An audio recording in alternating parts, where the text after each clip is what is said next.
यो भूतं च भव्यं च सर्वं यश्चादितिष्ठति स्वर्यश्च स केवलं तस्मै ज्येष्ठाय ब्रह्मणे नमः। तस्मै ज्येष्ठाय ब्रह्मणे नमः। तस्मै ज्येष्ठाय ब्रह्मणे नमः। तीनों कालों का जिसे पूरा यथावत ज्ञान है, सृष्टि सारी में प्रतिष्ठित बस वही भगवान है स्वयं सुख रूप केवल मुक्तिदाता नाम है। उस महात्म ब्रह्म को श्रद्धा समेत प्रणाम है। जिस बुद्धि को मांगते साधु संत सुजान, उस बुद्धि का हे प्रभु देना हमको दान। वेद स्वाध्याय सत्संग करते रहो, वेद स्वाध्याय सत्संग करते रहो, एक दिन प्राप्त सद्ज्ञान हो जाएगा। वेद स्वाध्याय सत्संग करते रहो, एक दिन प्राप्त सद्ज्ञान हो जाएगा। शांति होगी परम भ्रांति मिट जाएगी, शांति होगी परम भ्रांति मिट जाएगी। पाप तापों का अवसान हो जाएगा। वेद स्वाध्याय सत्संग करते रहो, एक दिन प्राप्त सद्ज्ञान हो जाएगा। अपनी समाज के समस्त सुयोग्य पदाधिकारी वृंद, अत्यंत श्रद्धा की भाजन वंदनीय मातृशक्ति, धर्म प्रेमी आर्य सज्जनों और प्यारे बच्चों, वेदारंभ संस्कार का क्रम आप यहाँ चल रहा है। पिछले 2 व्याख्यान इसके हो चुके हैं। आज तीसरा व्याख्यान इसी उपलक्ष्य में है। सज्जनों, ये पारस्कर ग्रह सूत्र है।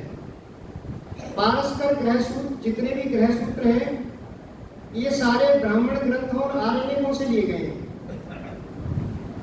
ये वेद मंत्र के व्याख्यान है, वेद मंत्र नहीं है। ये वेद मंत्रों के व्याख्यान है जो ऋषियों ने वेद को पढ़ करके दिए हैं और उन्होंने कुछ लेखनीबद्ध भी किया है। महर्षि दयानंद ने इनको भी, ग्रह सूत्रों को भी वैदिक परंपरा में माना है, लेकिन कुछ मत में उनके में भिन्नता है। वो ये कहते हैं कि ये जो जितने भी ग्रह सूत्र आरण्यक और ब्राह्मण ग्रंथ हैं, इनमें जो जो बातें वेदानुकूल हैं वो तो है ठीक, और जो जो बात वेदानुकूल नहीं है वो बात ठीक नहीं है। उनको ऋषि मानते नहीं है। ऋषि केवल वेदानुकूल बात को मानते हैं और अपने जितने भी प्रमाण उन्होंने अपनी पुस्तकों में ग्रह सूत्रों के दिए हैं वो सारे के सारे वेदानुकूल हैं। ब्राह्मण ग्रंथों में और आरण्यकों में थोड़ी सी विसंगति यह है कि कहीं कहीं इनमें हिंसा का प्रावधान है। कुछ हिंसा का प्रावधान दे दिया गया है जिसको ऋषि नहीं मानते। लेकिन वैसे ग्रह सूत्र जो है बहुत उच्च कोटि की शिक्षा है इनमें। कभी कभी ये जो विनियोग किया गया है, वेदांत संस्कार में विनियोग किया गया है। तब ये प्रश्न उठता है कि जब विद्यार्थी पढ़ने जाता है पहले दिन और उसका संस्कार किया गया, उस उपलक्ष्य में ये मंत्र बोला गया, तो फिर रोजाना बोलने की इसको क्या आवश्यकता है? क्यों विनियोग जैसे विवाह के मंत्र हैं, समंजंतु विश्वे देवा समापो हृदयाननो इत्यादि जो मंत्र हम बोलते हैं, ये विवाह के समय पर बोलते हैं। और विवाह के समय पर जो मंत्र बोल जाते हैं फिर उसको बाद में नहीं बोलते। बाद में हम साधारण प्रकरण से ये करते हैं जैसे दिया गया है। लेकिन इस मंत्र को बार बार क्यों बोला जा रहा है? सज्जनों, भारतवर्ष के जितने भी गुरुकुल हैं, उन सभी गुरुकुलों में ये मंत्र बार बार रिपीट किया जाता है। प्रतिदिन विद्यार्थियों के द्वारा, ब्रह्मचारियों के द्वारा इस मंत्र से आहुति दिलवाई जाती है। ऐसा क्यों है? सज्जनों, गुरु परंपरा जो है ये बताती है। स्वामी सत्यपति जी के आश्रम में मैंने ये सुना है कि जैसे हम प्रतिदिन नए कर्म करते हैं, आज हमने कोई कर्म किया, पुनः उसी कर्म को हम दोबारा कर रहे हैं, तो हम मन में ये समझ लेते हैं कि जो हमने कर्म किया था वही कर्म ये है। लेकिन सज्जनों, वो कर्म समाप्त हो गया, कर्म वाला, आज नया कर्म है। तो दिन प्रतिदिन हम नए कर्म करते हैं, इसलिए ईश्वर से प्रार्थना करना भी अति आवश्यक है। हमें रोजाना ईश्वर से प्रार्थना करनी चाहिए। इसी बात को लेकर के ये मंत्र जो है हमें आहुति के रूप में ब्रह्मचारियों को दिया है। इसलिए इस मंत्र से ब्रह्मचारियों को आहुति देनी चाहिए, प्रतिदिन देनी चाहिए। सज्जनों, इस मंत्र पर चर्चा चल रही थी कि इस मंत्र से पहला मंत्र जो है वो अग्नि को संभालता है, और दूसरा मंत्र जो है उससे 3 संविधाएं दी जाती हैं। प्रथम बार बोल करके 1 संविधा, द्वितीय बार बोल करके 1 संविधा, और उसी मंत्र से 3 संविधा, तीसरी संविधा। तो इस मंत्र से मंत्र चल रहा था ओम, आप सभी बच्चे बोले ओम अग्नये समिधम आहारसम बृहते जात वेदसे यथा त्वम अग्ने समिधा समिध्यसे एवं अहम आयुषा मेधया वर्चसा प्रजया पशुभिर ब्रह्म वर्चसेन समिन्धे जीवपुत्रो ममाचार्यो मेधावी अहम असानी अनिराकरिष्णु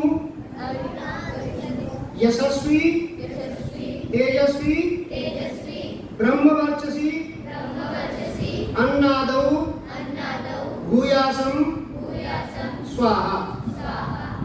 इस मंत्र की चर्चा चल रही है और ये बताया गया था कि हे अग्नि, मैं समिधा लाया हूं, आपके लिए समिधा लाया हूं। कर्ता इसमें साइलेंट बताया गया था, कर्ता को क्रिया से पकड़ा गया। हमने क्रिया से पकड़ा कि ब्रह्मचारी जो समिधा देने जा रहा है वो प्रार्थना कर रहा है अहम समिधा आसन, हे अग्नि, मैं समिधा आपके लिए लाया हूं। कैसी अग्नि के लिए?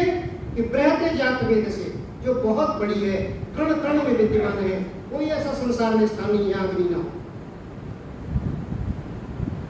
और दूसरा बताया, दूसरा अग्नि का विशेषण बताया कि ये जात वेदा भी है, यानी जितने भी उत्पन्न पदार्थ हैं उन सब में विद्यमान है और उन सबको ये जानती है और उसको ये प्राप्त भी है, उन पदार्थों को ये प्राप्त भी है।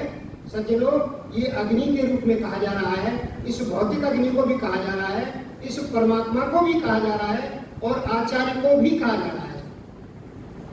इसमें बताया गया है, हमें ये बताया गया कि जब गुरु के पास जाएं तो समित पानी होकर के जाना चाहिए, वैसे नहीं जाना चाहिए, खाली हाथ नहीं जाना चाहिए।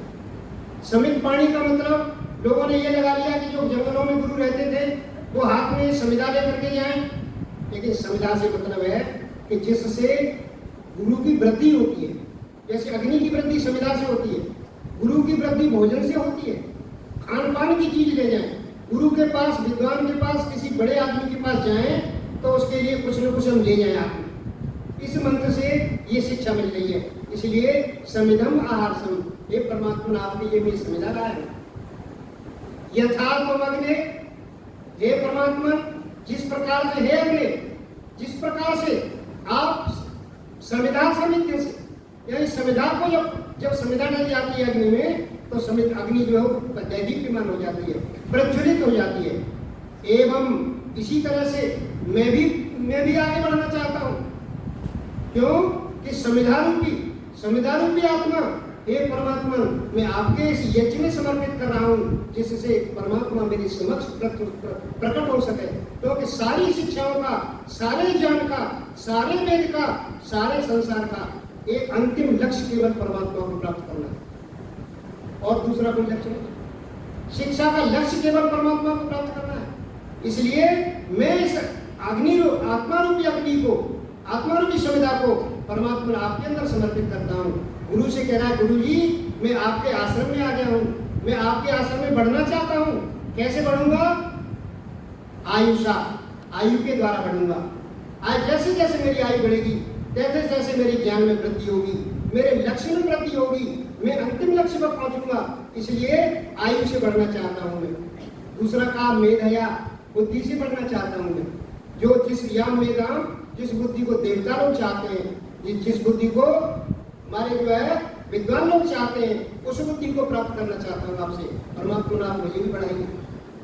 तीसरा कहा वर्चसा, वर्चनते दीप्यन्ते सर्वे पदार्थ यस्मिन वेदाध्ययने, यानी जिस वेदाध्ययन से सारे पदार्थ प्रदीप्त हो हमें दिखाई दे जाते हैं। जैसे संसार में घोर अंधकार होता है, जब रात्रि में सूरज नहीं चमकता तो संसार में कुछ भी दिखाई नहीं देता, लेकिन जैसे ही जैसे सूरज निकलता है सारा का सारा संसार मूर्तिमान दिखाई देता है हमें।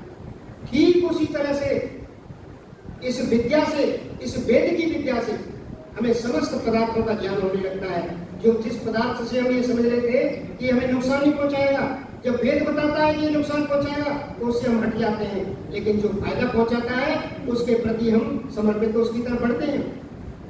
इसलिए वर्चसा का मतलब है कि जिस वेदाध्ययन से हमें सारे पदार्थों का ज्ञान हो जाता है, हम उपयोगी पदार्थों को प्राप्त करने लग जाते हैं, हम अंतिम लक्ष्य की ओर बढ़ जाते हैं, उस वर्चस को मेरे को चाहिए। यहां तक आपका पूरे पिछली बार हो गया था। अब आगे है प्रजया। ब्रह्मचारी प्रजया चाहता है। ब्रह्मचारी प्रजा को चाहता है। प्रजा कहते हैं संतान को। अभी तो ब्रह्मचारी है, वो संतान को क्यों चाहता है? सज्जनों, ऐसे इस मंत्रों के आधुनिक विद्वानों ने व्याकरण के हिसाब से अर्थ किए जिसका कोई संगति नहीं बैठती। ये तो महर्षि दयानंद की कृपा है कि हम जो है आध्यात्मिक अर्थ इनके निकाल के लाए। महर्षि दयानंद ने आध्यात्मिक अर्थ किए हैं इनके। कहते हैं प्रजया, प्रजा किसे कहते हैं? सूनु। और सूनु किसे कहते हैं? पुत्र। महर्षि दयानंद लिखते हैं कि विद्यापुत्र, विद्यापुत्र को उत्पन्न करूंगे।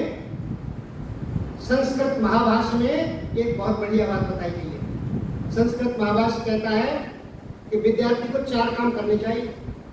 जिसको विद्या सीखनी है, जो विद्यार्थी ये चाहता है कि मेरे जीवन में बहुत तरक्की हो, विद्या पढ़ जाऊं मैं, उसको 4 कार्य करने चाहिए। संस्कृत महाभाष्य बताता है। सबसे पहले है आगम काल, गुरु की बात को ध्यान से सुनना। जो बच्चे उधम मचाते रहते हैं क्लास में, गुरु की बात को ध्यान से नहीं सुनते, वो बार बार पढ़ने के बाद भी उसको हृदय में नहीं होता उनको ज्ञान। गुरु की बात को ध्यान से सुनोगे तो घर पढ़ने की आवश्यकता नहीं पड़ेगी आपको। इसलिए गुरु की बात को एकाग्र होकर के, एकाग्र चित्त से गुरु की बात को सुनिए।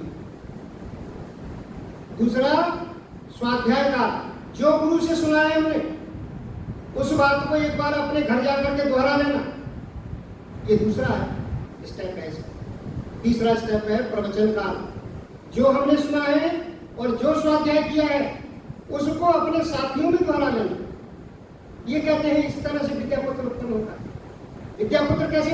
हमेशा अकेला नहीं पढ़ना चाहिए, कभी अकेले से विद्या बढ़ेगी नहीं। अब आज एक बड़ी विसंगति पैदा हो गई है। आज बच्चे ट्यूशन जाने लगे हैं।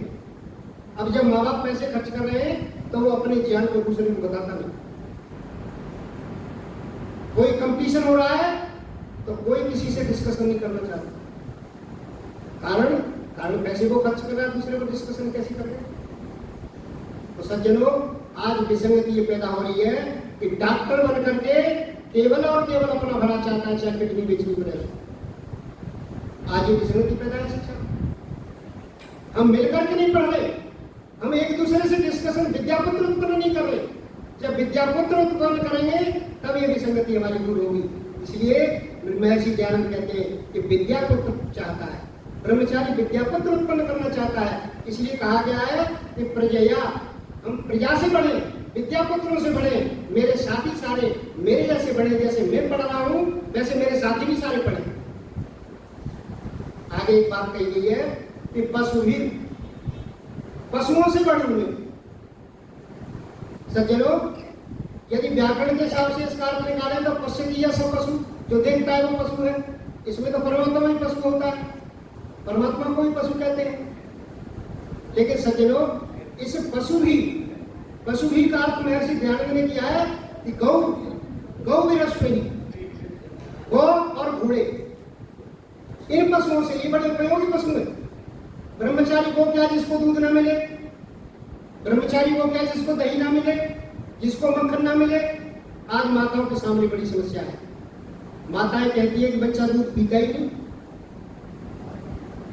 ये कहती है कि माताएं ज्यादातर, और जब पीता है तो उसको बिल्कुल कपड़े से छान करके मलाई में चली जाए अंदर। लेकिन सज्जनों, वेद मंत्र कहता है पशु ही, पशुओं से भी बढ़ूं। सज्जनों, पशुओं से मतलब दूध घी सारा का सारा खाना चाहिए विद्यार्थी को। एक पशु का एक दूसरा गौ भी अश्वई। हम गौ और अश्व कहते हैं घोड़े। गौ और घोड़े की कामना वेद मंत्र में की गई है। तो लोग कहते हैं कि ये वेद मंत्र तो ये जो है गणियों के गीत हैं, ये तो केवल गौ और घोड़े की बात करते हैं। गौ भी अश्वई, या तो गौ की बात करेंगे या घोड़े की बात करेंगे। ये सारे के सारे चत्वारों वेद कर्तारा धूर्त भांड निशाचर। वामपंथियों ने लिख दिया कि भाई इनको पढ़ने से पता चलता है कि ये तो चार ही बनाने वाले, धूर्त भांड और निशाचर, इन वेदों को बनाने वाले। लेकिन सज्जनों, महर्षि दयानंद की कृपा है, महर्षि दयानंद ने इसका अर्थ किया है। गौ कहते हैं केवल गौ जो है चार पशुओं वाला गौ नहीं है। गौ जो है इंद्रियों को भी कहते हैं, गौ पृथ्वी को भी कहते हैं। गौ इंद्रियों को कहते हैं। परमात्मा में इंद्रियों से बढ़ना चाहता हूं, मेरी सारी इंद्रियां स्वस्थ रहनी चाहिए। जब तक इंद्रियां स्वस्थ नहीं होंगी, स्वस्थ शरीर में स्वस्थ मस्तिष्क काम करता है। जब तक स्वस्थ शरीर नहीं होगा तब तक स्वस्थ मस्तिष्क नहीं रहेगा। इसलिए वो कहते हैं इंद्रियां, परमात्मा ने इंद्रियां मेरी स्वस्थ रहनी चाहिए। और अश्व ही कहते हैं, अश्व का मतलब घोड़ा भी है, लेकिन अश्व का मतलब अश्व विद्या भी है। अश्व विद्या क्या है? ये साइकिल, ये मोटरसाइकिल, ये रिक्शा, ये ऑटो रिक्शा, ये कार, ये बस, ये ट्रक, ये हवाई जहाज, ये पानी के जहाज, ये क्या है? ये सारे के सारे अश्व विद्या है। इस अश्व विद्या का वर्णन यजुर्वेद में किया है परमात्मा ने। इसलिए इन पशुओं, इन साधनों को चाहता हूँ। विद्यार्थी एक जगह नहीं टिक सकता, विद्यार्थी को जगह जगह जाकर के पढ़ना पड़ता है, क्योंकि एक ज्ञान एक गुरु के पास है, दूसरा ज्ञान दूसरे। केमिस्ट्री का अध्यापक कभी भी फिजिक्स नहीं पढ़ा सकता, फिजिक्स का अध्यापक कभी भी इंग्लिश नहीं पढ़ा सकता। इसलिए उसे बार बार गति करनी पड़ती है। गति करने के लिए उसे वाहन की आवश्यकता है। इसलिए परमात्मा पशु ही, इन पशुओं से मैं युक्त हो जाऊं। पशु, उसमें घोड़े और गौ की कामना तो है, क्योंकि वो भी उपकारी पशु है। लेकिन महर्षि दयानंद ने इस अर्थ को आगे बढ़ाया है। कहते हैं कि ये जो इंद्रियां हैं हमारी, इनसे मैं परिपूर्ण हो जाऊं और पशुओं से, अश्वों से, अश्व शक्ति से परिपूर्ण रहूं, अर्थात आने जाने के साधनों से भी मैं परिपूर्ण रहूं। आने जाने के साधनों से अब मेरे लिए अलग ना रहे, कि मेरे लिए ही सारे के सारे साधन।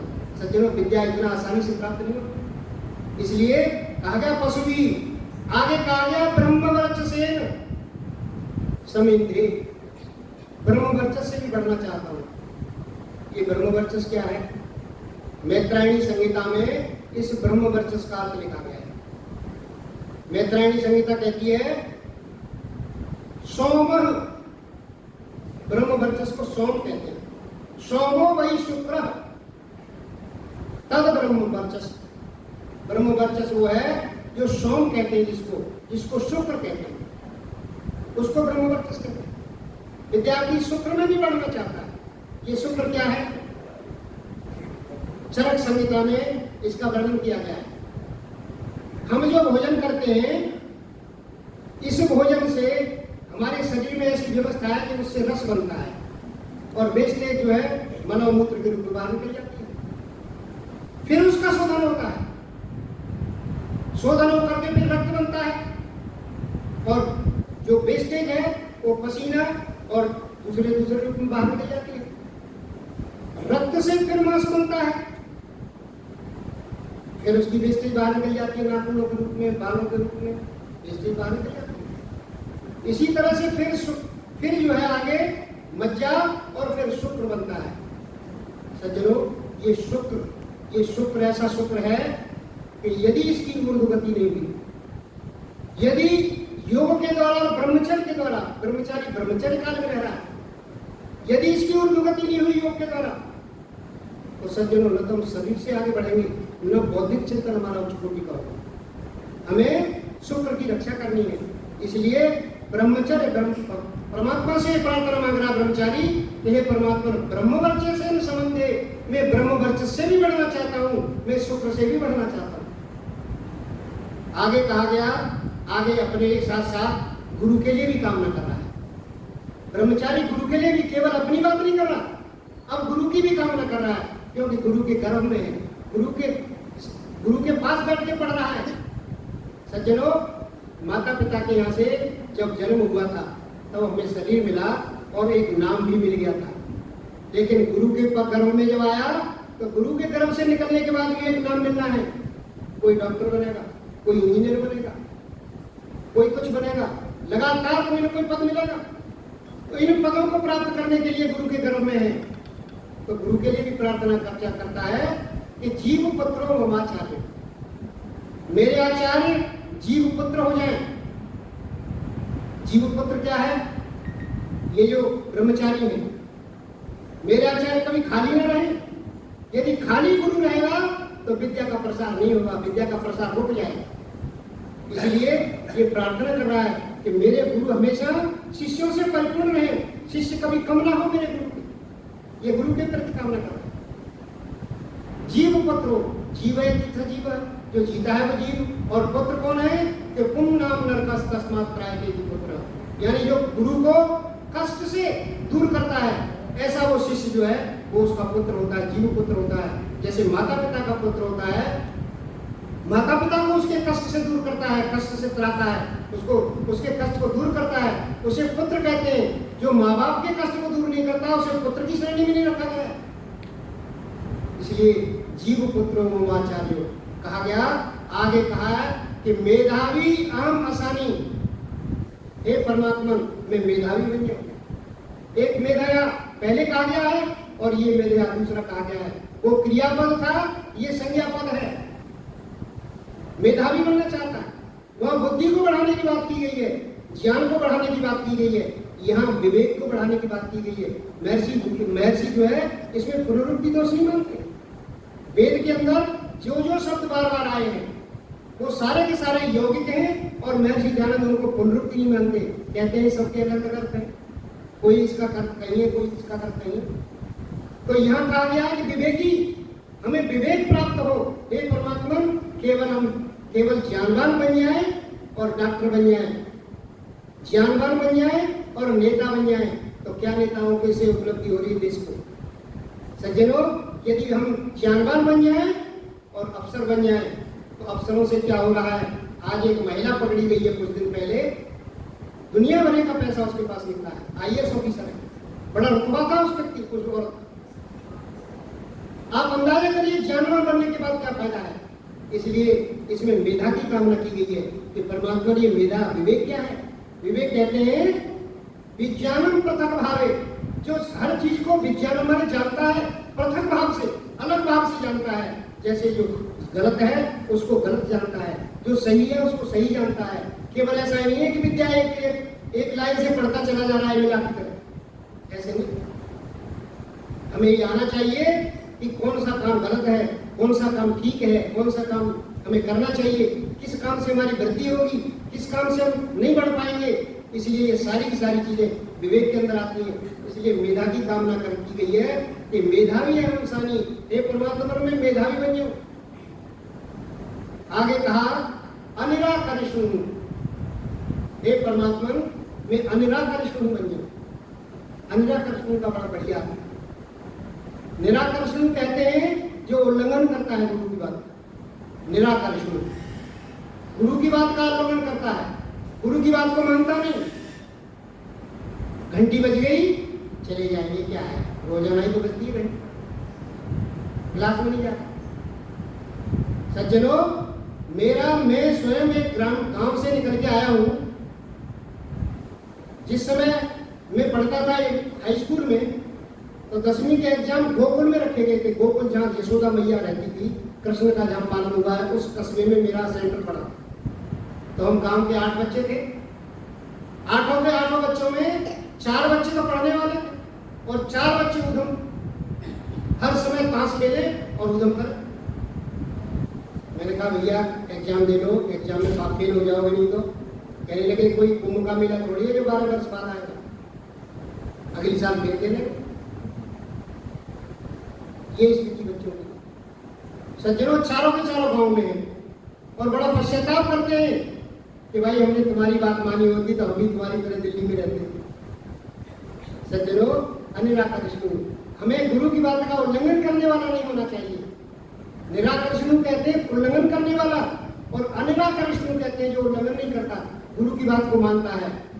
लेकिन चेले कुछ ऐसे भी हैं, गुरु जी जो है कुर्सी पे बैठ करके शिक्षा दे रहे थे, नीचे चेले बैठे थे सारे के सारे। गुरु जी ने अपने जूते उतार दिए। एक चेला बड़ा चतुर उनका, उन्होंने गुरु के जूते जो है अंदर दबा के और बाहर निकल गया। गुरु जी लवशंका के लिए जाना है, चाहिए कोई बात नहीं। गुरु जी ने भेज दिया और जूतों को बेच करके बाहर आ गया और खुश होकर के क्लास में बैठ गया। गुरु जी ने कहा भाई रामलाल आज तो बड़े खुश नजर आ रहे हो आप, क्या बात है? कहने का गुरु जी आपके ही चरणों की महिमा है। सज्जनों हमें ऐसा शिष्य नहीं बनना, हमें अनिराकर्षणु। एक करमपुरा के इंटर कॉलेज में मेरा एक प्रवचन हो रहा था, इस मंत्र पर जब व्याख्यान कर रहा था मैं, तो एक 12वीं का छात्र खड़ा हुआ। 12वीं का छात्र कहने लगा कि जी आपने बहुत अच्छे हमें उपदेश दिए हैं, लेकिन कुछ गुरुओं के लिए भी उपदेश दो।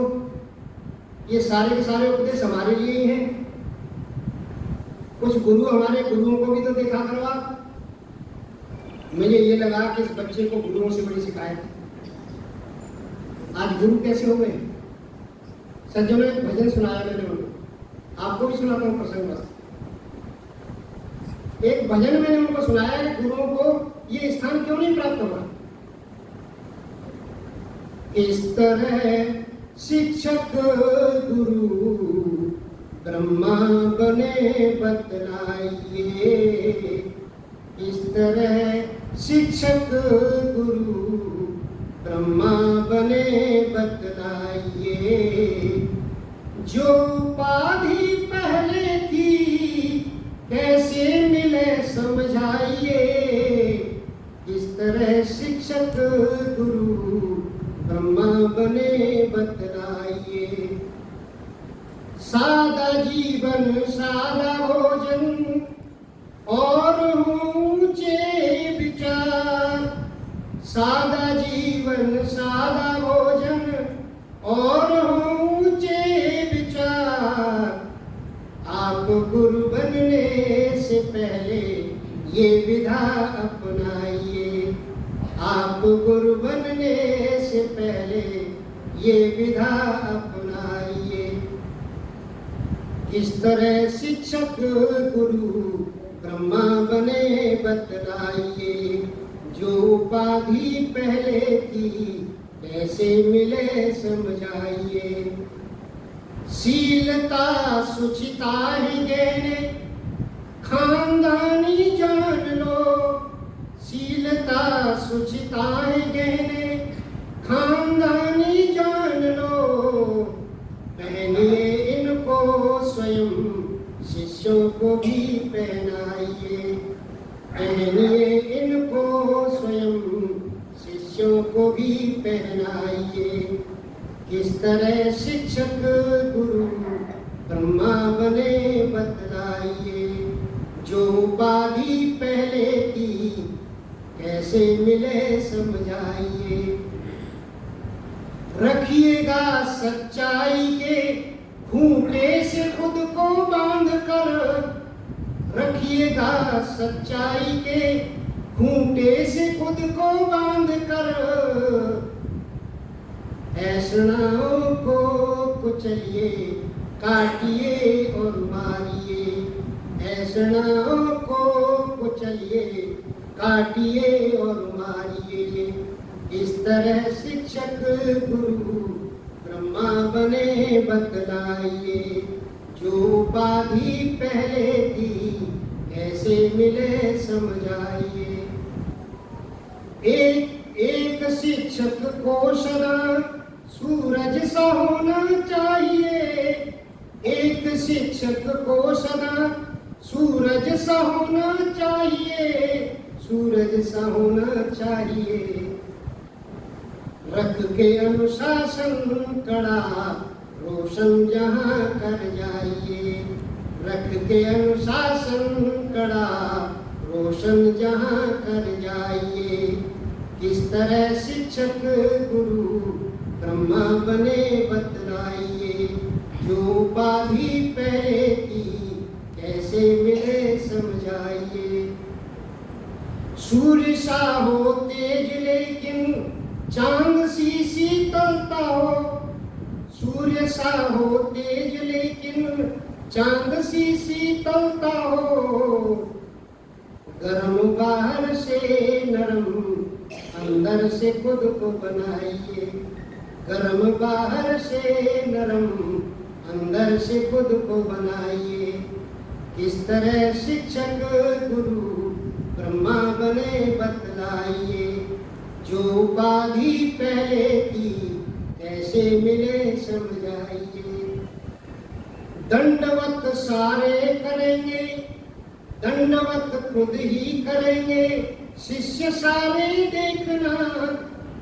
दंडवत खुद ही करेंगे, शिष्य सारे देखना।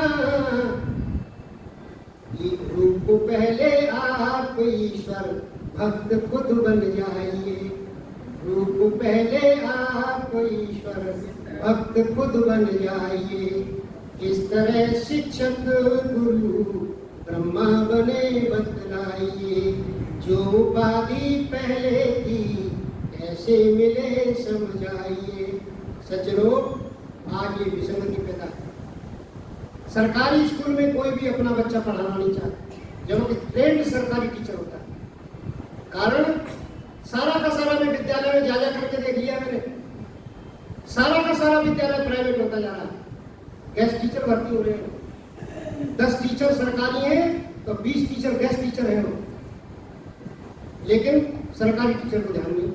वो उसी अहंकार में है कि मैं सरकारी में हूँ। ये शिक्षा विसंगति सरकारी स्कूलों में पैदा होती चली जा रही है। आज ये कह रहे हैं, केजरीवाल कह रहे हैं कि बहुत बढ़िया रिजल्ट निकल रहा है, सारे के सारे फेल बच्चों को पास कर रहे हैं। ये स्थिति बन रही है। कंपटीशन में बैठते तो वो बच्चे पास नहीं हो पाते।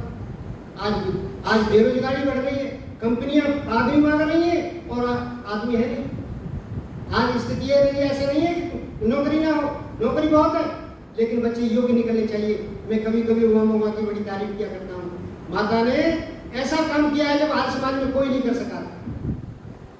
इतने बच्चों की नौकरी लगाई है, इतने बच्चों को अच्छी तरह से ट्रेन किया है। आपको सबको माता उमा का अनुकरण करना चाहिए। इनसे आकर के इनको नित्य प्रति आकर के पढ़ना चाहिए। और अब इनकी सेवा की उम्र भी है, सेवा भी करनी चाहिए। अनिराकरी शुरू कहा गया है कि गुरु की बात का उल्लंघन नहीं करना चाहिए कभी भी।